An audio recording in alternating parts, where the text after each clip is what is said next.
This word, the word tend, is abad, A-B-A-D. Somebody say abad.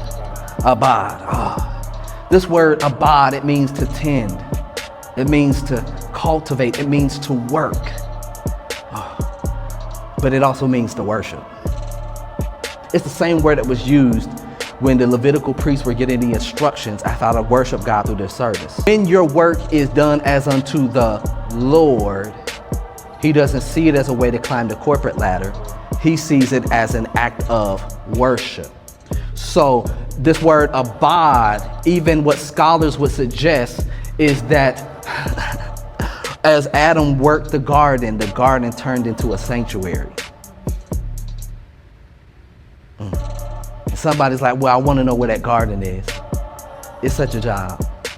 He's willing to turn your work into a sanctuary based on how you commit your work to him.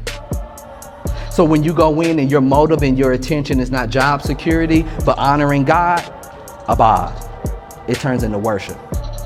When your focal point is not how to make so much more money, because the promotion doesn't come from the east or west, it comes from the Lord. When your focal point is in making his name great and not kissing up to make a name for yourself, your work becomes abad. When Adam would cultivate, and I don't know everything that he would do in the garden, but whatever his work was, it was as if an aroma was coming to him. That scholars would suggest that Adam was operating in a priestly role, that even with all of your entrepreneurial efforts and you establishing the 501c3 and the nonprofit, or you're climbing that corporate ladder and they're now promoting you to new positions, and you're on those Zoom calls, those long laborious Zoom calls, and you in those board meetings, and you in that cubicle, and you in that break room, and you in that lunch room, and as soon as you log in on your watch, on your clock, and the first 15 minutes, you just turn it into a bathroom break to see how much time you can take up before you have to go home, and you set this timer on your clock as for 8 hours countdown of when you can leave, and the entire time of that 8 hours that you did not want to do the work, and you try to find every way to get out of the work, you was getting out of opportunities to worship. Because worship had to, I just was thinking this through, like, worship cannot just be singing songs. Worship cannot just be the trendy group right now that has the top hit. Worship can't be the thing that I'm late for on Sundays.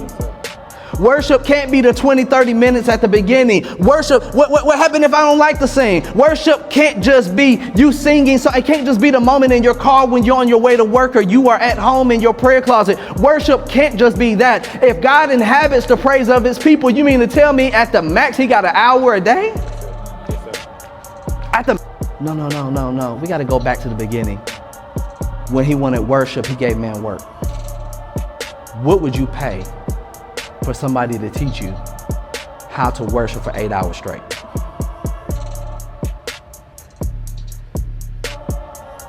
Or just say, God, I want to take you for your word. Abad. Somebody say abad.